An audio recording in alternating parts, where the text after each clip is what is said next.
Welcome to Intelligent Think, the podcast in which we explore what makes ideas great, how we can make our thinking better, and why it's so important to share your ideas with the world. Plus, we'll talk to thought leaders and authors about their own ideas and experiences so you can mine them for gold nuggets that will help you on your own journey. I'm Verity, and this is Intelligent Think. And today's guest is Parchelle Osumaré, founder of the Author's Leverage. They specialize in helping experts transform their valuable knowledge into professional digital products and courses. Parchelle has an impressive track record of helping experts scale their impact through strategic content creation, which, given that we're all about bringing better thinking into the world, is something that I was pretty excited to chat about. So welcome to the show, Parchelle. Thank you so much. I'm so excited. And I think even looking back at some of our previous conversations, I feel like this is going to be so exciting. So thanks for having me. Yeah, I feel like we always end up sort of spitballing ideas and things whenever we talk. So it's cool to get to record it for other people to listen to now. Yeah. So how did you end up in this space? Like, what led you to this field? Yeah, I actually was a high school math teacher for 10 years in the US on the East Coast. And that's where I got, I think, the initial footing of my work and what I do as a learning producer. So I taught high school math for 10 years, and then I ended up transitioning into a video production career. And that really came about as I was basically, I discovered that I could have a side hustle, right? Doing something that I enjoyed and that I'd done for a while. I had no idea that that was like a way of making income for yourself. I was just not exposed to a lot of that. So once that light bulb went off, I went down this direction of all things video, literally as a full-time entrepreneur in that respect. And so I ended up starting with small shoots, like we're most familiar with the videographer you hire for the events. But then I started to learn how to produce, and I started producing on a corporate level, working with several teams and crews across the country. So it's been this very interesting mix, I would say, of equal time spent in education and making things that are hard to learn, like math for teenagers, making that simple and doable, and for them to come back and say, I get it now. That was, oftentimes a lot of the references I got back as a teacher. And then I have that equal amount of time spent in this video production space. And over time, I found myself going from everything like weddings and literally everything that you could imagine filming, all the way down to following my heart, following my intuition, following what is it I'm here to do, and found myself around a lot of experts and people who publish their ideas and are thought leaders. And so I really get to bring those both of those worlds together. So my background in education and with my master's in curriculum and instruction, that really informs a lot of the work that I'm able to do on a creative side when it comes to producing the kind of learning assets that we call them, that our clients take and use to extend the impact of their work and oftentimes the income as well. I love that, because like so often when you're an expert in something, like when you really know your stuff, it's actually sometimes really hard to teach that, because there's so much that you kind of take for granted or assume that people know. And so bringing that kind of curriculum lens to it, and I think maths teachers probably have the hardest job of any kind of teachers, because there's very few kids that I knew at school who actually wanted to be in maths class. So I think taking those like skills and then applying them for people who have lots of expertise, really know their stuff, but don't necessarily know how to teach that in a way that's actually going to be transformative or have the impact. I just love that combination. I think it's such a cool mix. Yeah, I definitely think so too. And I often feel really honored, and like I feel like I'm the front row student, which I was that student in class that I would say I always sat in the front row, but I was very, very much serious about my schoolwork and wanting to do a good job and to learn as much as I could. And so I really dedicated myself to just the learning. And I often am able to quickly pick up and notice the wisdom that are in each of us, right? Even the stuff that you might have published in a book isn't necessarily the wisdom that needs to come out right now. You know what I mean? And having that openness to how something can be an extension of your body of work and fill a certain need at that time. So there's just a lot of potential that I love to see and play with in that regard. And I oftentimes, I feel like I'm so, like, it's such a biased favor of it all. Like I get to actually learn and always learn something new. So it just keeps me in that space, and I really, really enjoy it.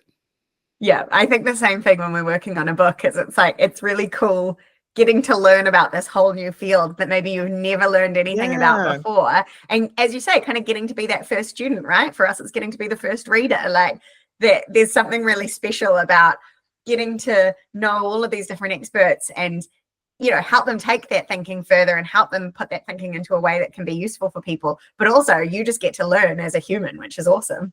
Yeah, I feel like the best way to learn anything really is to teach. Like that really is the highest form of learning, right? When we consider like learning at its highest expression is the experience of it being taught. And that's where I feel like a lot of opportunity lies with our ideas, and the things that you might have published in one iteration serves and accomplishes so many things outside of that if you put on the lens of seeing what learning experiences live through your work. So what frustrates you the most about the way that people share their knowledge and ideas? Like presumably you started this because you could see that it could be done better, right? Like putting your expertise out into the world and trying to teach people something. Like what was it that you went, oh, that's not working, or like why are people doing it that way? That's so interesting. I feel like the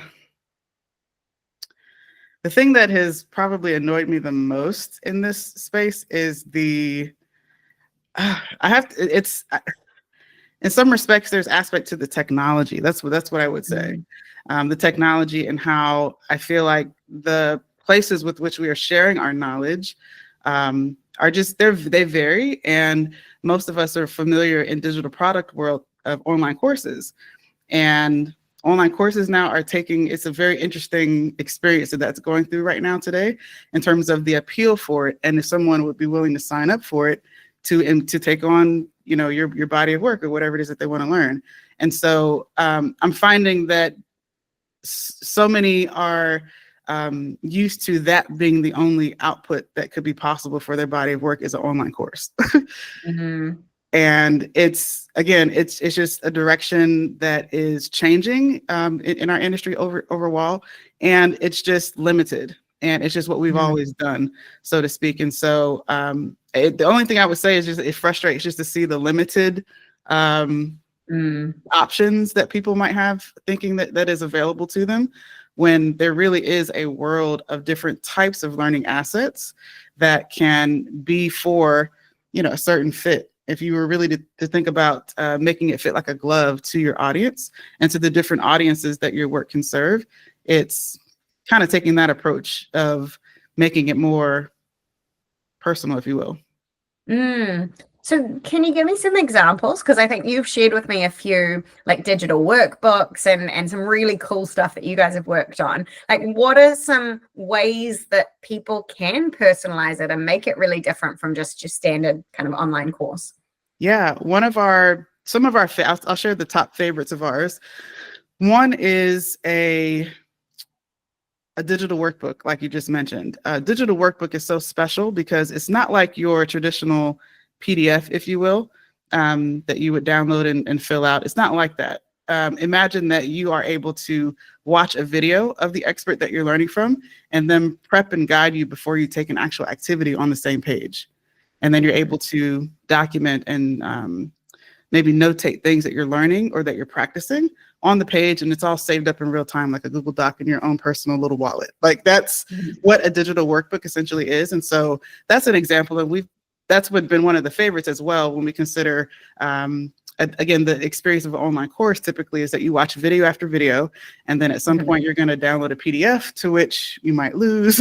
Oftentimes I find too that no one asks for the asset. Let's say that, you know, you had a downloadable where somebody did some exercises or had a checklist. Oftentimes, once you go further down the road of meeting with that expert, let's say on a group call or some experience, they don't reference it. You know what I mean? They don't bring it back up. It doesn't seem relevant for the journey that they're on. So there's just a lot of considerations that we get to address in digital workbooks. So that's definitely one of our favorites. A couple others that have been fun have been audio learning. So one of our clients is actually a trauma-informed and somatic-informed writing instructor, and she's been teaching writing for the last 20 years. So the name of her series is called Write to Heal. And Mm. essentially consider this, instead of an online course or some just simple workshop where you can only do it in person, she has an audio experience that we're creating with her, to where the only thing that you need that's required to engage in something that could be transformational for yourself would be her in your ears and a notebook. And then you're Mm. being guided in this experience. So again, it's about again, how your body of work can be illuminated and experienced. So audio learning is one of those that we like to play with. And another that's been really fun and very, very simple is a fulfillment campaign. So fulfillment campaign is essentially an automated email sequence that can contain your learning, right? And so these are great for, of course, what we've seen in, short webinar funnels and things of that nature, but just making it simple, not making it complicated, but something that people can opt into as an experience that is enriched in media. So as you can hear in a lot of my references, there is this, again, interesting mix of like making sure that people are going to get it, right? No BS, no, like you're going to get it and have a win from that experience. And it's going to be enriched with your voice, with your likeness, with you being the one to guide them through media. And so it's just a great mix that's available through some of those examples. Yeah, I love that. I haven't heard it called a fulfillment campaign before, but that's a really cool way of thinking about it. What are the things that, from a learning perspective and how people kind of take in information and actually implement it, actually use it to change something? What are the things that make the biggest difference? So aside from like the way that it's delivered, what do you see? What are you talking with clients about around how they need to kind of structure their teaching, or what do they need to put in place to make sure that someone can actually really like take that on board? Absolutely. One of the things that I always talk about in this lane is making sure that there's a spark. There has to be a spark there. And what I mean by spark is real, intentional, genuine motivation, right? And that to me really speaks to being in alignment and knowing your audience on such an intimate level that anything that you put out, is taking that into account and tends to fit better, right? So considering the audience and considering what their motivation is really important. I think also considering this concept of what I call stickiness. Stickiness meaning like it is a learning asset that they return to. Not something that they do one time before. There has to be stickiness in the learning as well, meaning that either in the experience that they had with you, the learning is still sticking to them, and it's usually reflected in a change in their behavior, or maybe they now start to use this new term, in their language. So them walking away with something that sticks to them is important. And the tool, when we consider learning assets, right, having something that is sticky is important. And what I mentioned before, for example, one of my clients is a coach, and she gives a digital workbook to all of her clients. And they complete the digital workbook within whatever that period of time that they're working with her. But when she gets on with her call with them, she's like, all right, go ahead and share your screen. Let's take a look at your workbook. Right. And it really, again, that stickiness, there's importance and value placed on this tool. And it's not something that's just living in my folder on my desktop somewhere that, I forgot about. So stickiness is really important as well when I consider what makes learning meaningful. Another key thing is personalization. And this does tie in what I mentioned about having a spark, right? A spark is something that deserves enough attention because you want there to be a compelling reason as to why they want to invest this time, invest this energy that they're about to, right? There's this aspect also of the personalization that has to be considered around considering their environment, considering where they are. So if we're at a conference or something, right, there's a certain way that people are there to receive. It's probably not best to fire host people at conferences, and I still don't understand why it's done, but it can be so overwhelming. What is really being left with at the end of the day when you leave this amazing conference? And to me, the highest value of those experiences is the networking, right? Because you actually get to meet other like-minded people. That's to me the number one benefit of conferences. Everything else from a learning perspective, I could talk about this for days. It can be more than what it is when we consider those experiences. So, hey, if someone's doing a conference or something, please hit me up. I would love to talk about some ways that we can, just elevate that experience, especially if you want it to live on just people at that event that day. So, what was the other thing? So stickiness, having a spark, it being personalized to the individuals. Mhm. Oh yeah, so if you're at a conference, you're thinking about that. If you are, let's say, you know that your learner or that your reader, if you will, is a busy adult who has kids Mhm. and, you know, they're on the road a lot or something, really heavily consider audio as a way Mhm. of a delivery mechanism for your learning or for your body of work or whatever your experience is. So again, think about them and have a personalized approach to considering their environment. Even have fun with the, I call them wins. And this is the fourth thing I'll say about what makes learning stick, is that there's constant wins. Like there's wins that are Mhm. reported over and over again. How can your learning experience do that on its own without you being there? That I think is the value Mm. of what's effective when we consider that and fully wrap it around. So I would definitely say making sure that wins are planned for, you know, wins are accounted for, wins are celebrated, things of that nature that also, again, continue to motivate and keep it sticky and keep it to be something that can be integrated into their life. The last thing I'll say is community, but that's like a whole other piece. Oh no, we're all about community, so feel free to talk about that. Yeah, I mean, just the community aspect. Don't do it alone.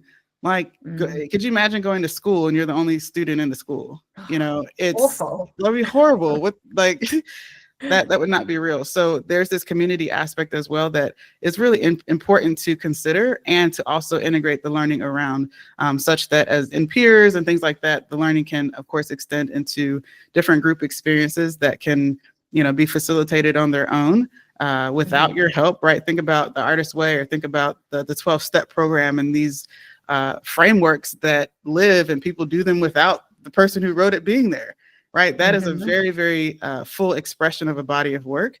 And we can do that as well when we consider how community plays a role in how the learning will take place. Oh, it's huge. We see that all the time with, so our small group book coaching program is the Better Book Project. And even though lots of people will, you know, sometimes people in sales calls will come to us and say, I don't like, you know, groups. I want to work one-on-one. And I'm like, that's totally fine. Like we can work with you one-on-one. But I will say that the people who do the Better Book Project get 10 times more value and, you know, are paying less too because they're not working with us one-on-one, but they get 10 times more value because all of the other brains in there, like they've got other cheerleaders, they've got other people to challenge them, to give different perspectives, to give different feedback. And so they really, like the Better Book Project, while there's learning involved in it, it's about them, you know, writing their book. So it's less necessarily about learning specific information that we're giving them and more about guiding them through the process. But they do so much learning because they're getting all this feedback from everyone and they're hearing what people connect with and what they don't love and, you know, what is confusing them and all of this stuff. And I'm like, there's something so powerful about being in a room with other people that I just think people underestimate when they go, I want to do everything one-on-one, because they underestimate how valuable that community is. Oh, totally, totally. And I'm starting to just learn more of that myself, being in a few different communities that I actually really like and enjoy being Mhm. there. It actually fuels me to go and be in community. And one of the things that I've definitely integrated into my literal work week is that I have a co-working block. So a group of friends and I, we Mm. get together and we're like, just going to co-work. And even just that alone has done so much for, I think, my mental health as an entrepreneur, my confidence as an entrepreneur. And there's also this really warm feeling, I suppose, that comes to play when you give to a community member, right? Because you know Mhm. that, you know, when you're in need, that you can ask the same and it'll be met with nourishment and, you know, what's needed. So that aspect of community, especially if done well, right? Not just a Mhm. Facebook group that you set up with, you know, like really Yeah. giving intentional thought to what could be meaningful around a community experience of this. I don't think it's to be taken lightly at all. Like it's so huge right now. Yeah, I think it's well, especially with, you know, we're constantly bombarded with information right now, and especially with AI coming through and everything. Actually, it's we need that human connection and that, you know, people to bounce ideas off, people to encourage us, people to hold us accountable, and we need that human element to take us beyond just, I'm just going to put every question I have into ChatGPT and into like, actually, I'm really developing myself and really growing as a person. 100%. 100%. I love that. So what, now that you've been kind of doing this for a few years and have combined those kind of two backgrounds with the video production and education, is there anything that's kind of surprised you in this field or that you weren't expecting when you started doing this work? That is a great question. I didn't arm you with this question up front either. I just thought of it. So I'm throwing you on the spot. No, it's such a good question. I'm trying to think. Like, I think that in combining the both worlds, I really feel like what has surprised me the most is usually I think that the most intimate moments I have with my clients anyway is when we're on camera. And what has surprised me the most is how everyone on the camera it's just hard. It's a struggle. And they always do really, really well. That's one of my favorite parts that I get to do is actually hold them through that experience and direct them so they don't have to remember everything. I'm like, I know your work because I've been talking to you for the last, 2 months or something. So I'm there to direct and support them in that. But it's interesting. I mean, even for those who are on the stages and, doing really, really solid work, there is something that is just so humbling, I suppose, or just whatever it is to be in front of the camera.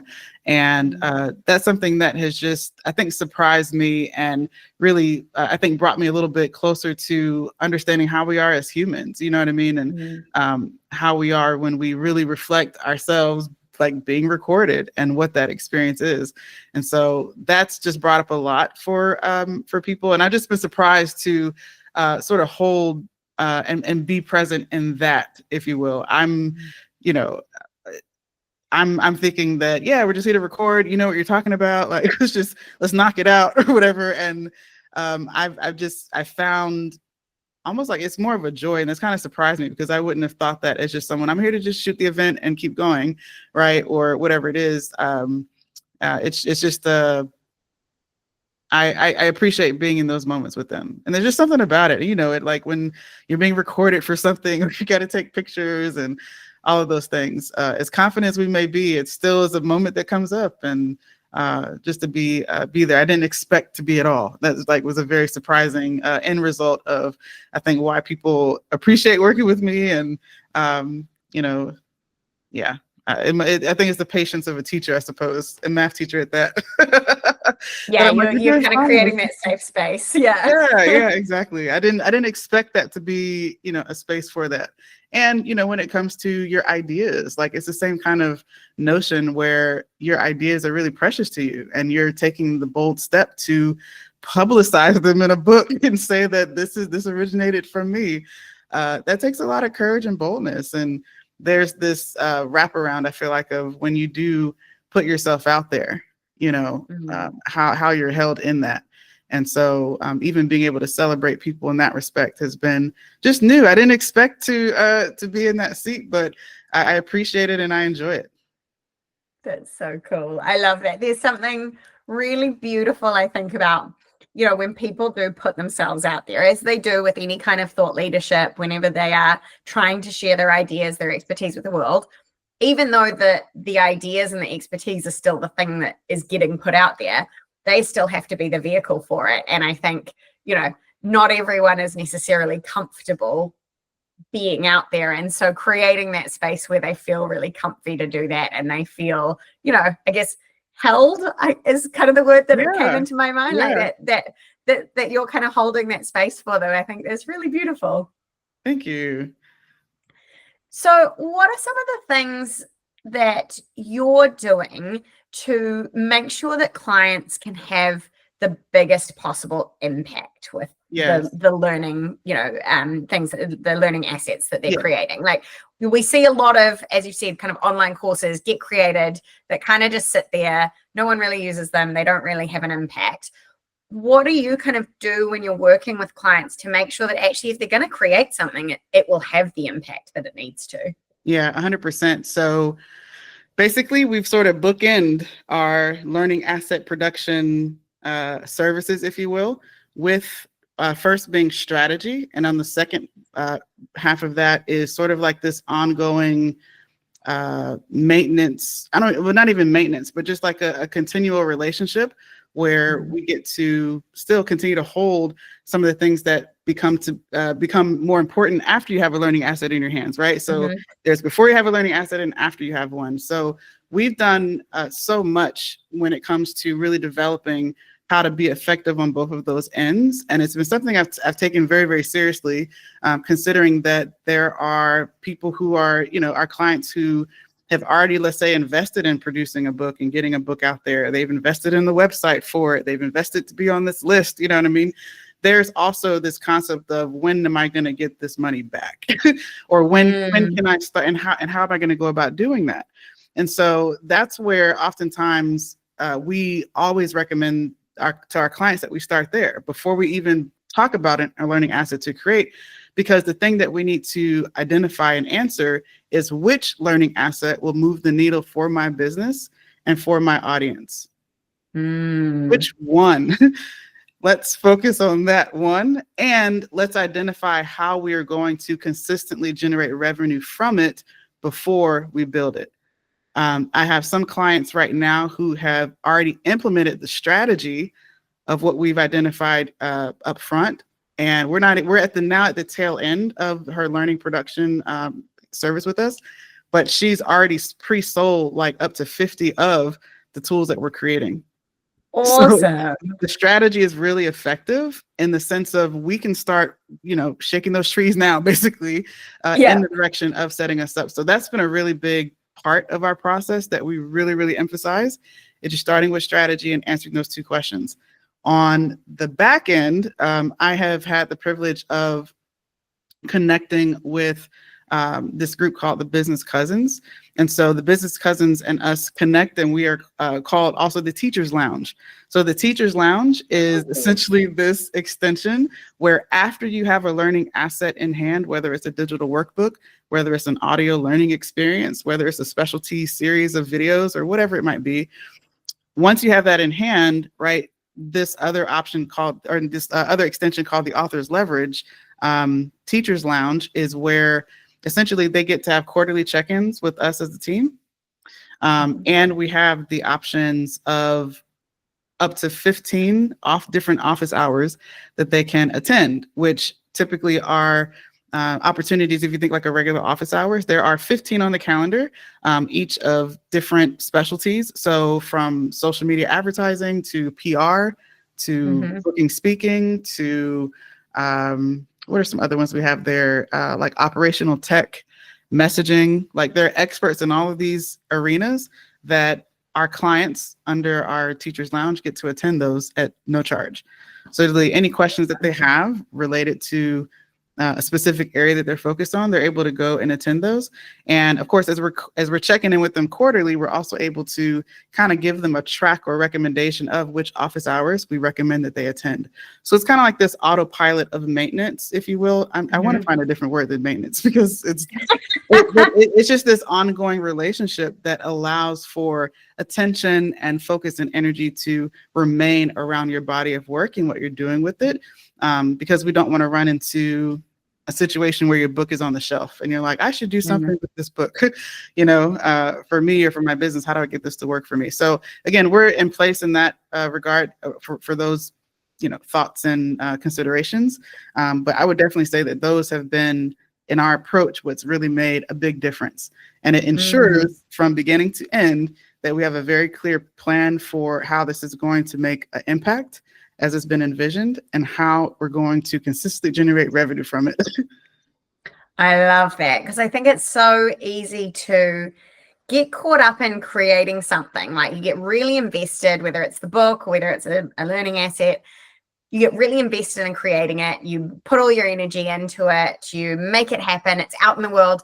And then it's like you get a little bit tired of it, or you get excited about a new project and you want to move on to it, and forgetting that actually where you get the real benefits from it is from that long-term focus on it. It's staying connected back to that original strategy. It's staying focused on how are we having an impact with this? How are we generating revenue from it? And so I love that, like that way of keeping people, it's not accountable, but like keeping people just focused, I guess, on it, and reminding them that actually it does need that ongoing love. Yeah, and just come and tap in with some people who know exactly what needs to be done, and get that support. That's one of my favorite additions to, support that's there for our clients, and just all the different office hours that they're able to attend. Like we recommended one of them go to the PR office hour, and she came back and says, "Now I know what I need to do." Like, love so it. simple. And if they need additional support, right, they're able to get that support. Yeah, that's so cool. So are the people doing those different office hours, you've got a bunch of different experts coming in, and that's really cool. I love that idea. Yeah, it's been very, very powerful, and definitely give credit to the business cousins and the head cousin, Parchelle Osumaré, who's my wife. So we get to partner up in different respects, and this is one of those places we get to have a lot of fun, just being in community. And she has such a passion for how we can really make entrepreneurship enjoyable and full of joy. I love it. And yeah, congrats on getting married, because that wasn't Thank very long ago, was you. it? Yes. We are very, very super excited and very happy. That's so cool. And I love that you get to work together. I'm not sure I could work with my husband, but I love when I see people who can work with their partners. Yeah, we actually met through work and business anyway. So Oh, cool. Yeah. So we already got that part down. So there you go. Really, whenever anyone's like, so you should all be out networking, it's not just for business, potentially. Exactly. It's for marriage as well. Exactly. Oh, I love it. Is there anything else that you feel like you want to share with our audience around kind of how you have an impact with your ideas, how you have an impact with your knowledge and your expertise? Yeah, I definitely would say that when it comes to your ideas, I think the thing that I'm feeling really called to when it comes to ideas right now is how needed they are, and how especially as times are changing, things are evolving, and AI, as it's continued to have a rise in presence here, our ideas always will still matter. And it's important that we continue to share our ideas, and we really need bold, different considerations right now. It's not going to be the same old. And so someone who's might be thinking that their idea, probably, I don't know if that would work at this scale or at this stage, it's like, you'd be surprised. If this is really something that you've been called to do, it deserves that time and energy to see what's possible. And it might be a lot simpler than you think. And may not require as much. You're probably already doing the efforts necessary to make a bigger splash with your body of work. It's just, how do we redirect it? How do we, maybe change up the type of people that you're meeting with on the calendar, right? Different things like that are all possible in that light. And another thing that I would say also, I have so much to say today. This is so interesting. Love it. I just would definitely say that your body of work really, really is, it's going to change someone's life. And I've seen it happen over and over again. And so again, just an encouragement there around your ideas to continue to share them, continue to cultivate them. Take care of yourself so you can be in a place to receive the ideas, because I think that a lot needs to come through us as those who are more intuitive with ideas. And we all have intuition. So just tapping into those, I think, is important. And the last thing I'll say also is to continue to learn more about yourself, because I think it will also refine your ideas and what you're able to express. One of my favorite recent explorations as of lately in study has been in human design and in astrology. And I'm finding that there's an interesting correlation there that shows up in, how I'm understanding myself and how I'm uniquely wired. So I really encourage people to consider these other modalities that, really paint a picture about you without you taking an assessment where you're trying to think that you're somebody and say, oh, I'm going to pick B, you know, like finding things that just have nothing to do with your performativeness, you know what I mean? To hear the things that you're sort of naturally here on the planet to do, or at least giving you signals in that direction. And so being able to understand that and kind of mix it with how I am designed to run a successful business is also something that I encourage people to do. One of the assessments that we do have our clients complete is called Wealth Dynamics. If you don't know your Wealth Dynamics profile, please check that out. I think you and I talked about that. I've done it. Yeah. I think that's the one with the star, isn't it? Yes. Yeah, So that's my one. Yeah, there are 8 different archetype profiles. And essentially, if you know your profile type, there's a very, very distinct way that you're uniquely wired to generate wealth, or let's say you're part of a team, how you're uniquely wired to create or bring solutions to problems, right? In your different specific type of genius. And so even just like awareness about that is also really important, because when you consider your business being something that is sustainable and that you can continue to run without having a huge team and all this stuff, right? It really is going to be important to know how you're uniquely wired and to find the solutions or the supports needed for you specifically, and consider that when you lean into those areas, you actually shine brighter and a lot more is able to just authentically flow and be in place with you. So that's just something I also encourage from that perspective around self-discovery as an entrepreneur and as a thought leader, is dive more into even like understanding yourself and being curious about some aspects about yourself and how those can, again, match up with how you can sustainably run your business with you in mind. I really love that, because I think one of my favorite things about business these days versus maybe 10 years ago, or certainly 30, 40 years ago, is how much more people are recognizing that businesses are not just these things that happen, that are just, items. They're not objects that kind of sit separately to people. Like, we're recognizing a lot more that, particularly if you're a thought leader, solopreneur, or just have a small team, your business is so ingrained in you that you can't just treat it as the separate entity. Like, I remember getting advice early on. They're like, you need to treat the business as a totally separate entity. Yeah. And it's like, actually, but it's not. And it's never going to be, because we don't plan on growing this massive corporation. It's part of us. We're part of it. And so it needs to serve us and vice versa. And so I think that that's such an important piece, is understanding yourself, what you need, what lights you up, what drives you. Because as a thought leader in particular, when you are trying to share your ideas with the world to have an impact on the world, those things will cut through more. They will get better engagement. They will connect with people so much more if it comes from you as a person, it being something that you're really passionate about and really excited about, and that lights you up. So I absolutely love that. I think it's so important for every thought leader, every entrepreneur. Yeah, lean into it more, get more curious. We need more of that on the planet, for sure. For sure. Yeah. If you have ideas that you think might actually make a difference and help people, please put them out there. Yes, absolutely. Even if it's a Substack, or it's, like a small video that you put out, or just, it's okay to also just get it out in whatever form it can come out. And that's something I'm saying, I'm preaching to myself in that as well, just to be even more diligent about that, and not put so much on it, to where you don't end up doing it, but just to get in a consistent flow. So that's definitely something I'm taking as a charge to myself also. Well, I'll be keeping an eye out for all of your yes. all of your things then. Amazing. Well, thank you so much for joining me, Parchelle. It's been such a joy to chat with you today. Yeah, you too. Thank you. You've been listening to Intelligent Think with Verity Craft and Christina Wedgwood, brought to you by Intelligent Inc. Thanks to our guest Parchelle Osumaré, Jeff Ong for our theme music, and to you for listening.